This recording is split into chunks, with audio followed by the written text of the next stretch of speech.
The importance of fire safety in buildings was all too tragically highlighted by the horrific events at Grenfell Tower in my home city of London. And following the grief, the anger, and sadly the shameful attempts by some British opposition politicians to exploit the tragedy to score cheap political points, our priority should now be to continue to help the survivors to help rebuild their lives. My hope is that the full public inquiry that the British Prime Minister has rightly ordered will reveal why did it happen, what can we learn, how do we prevent a repeat of this terrible tragedy.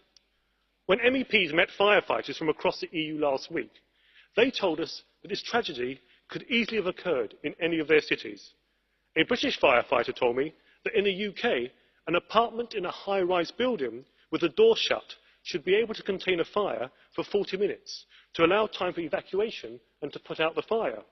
But at Grenfell, the initial report suggests that the door to the flat may have been open and that the fire escaped through the window and spread by the flammable cladding in a matter of minutes. These are just initial reports and of course have yet to be verified.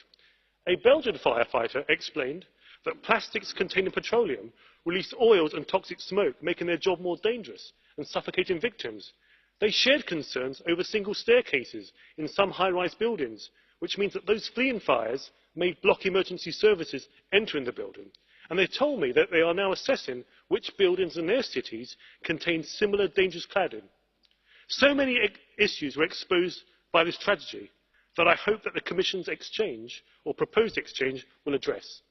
But whichever city or country you are from, we need to make sure that at best such a tragedy does not occur again, and at worst emergency services are able to put out the fires and evacuate residents safely.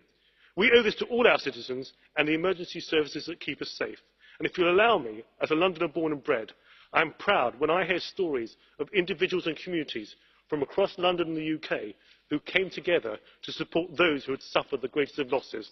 Let me end by expressing my deepest sympathies for the victims and their loved ones.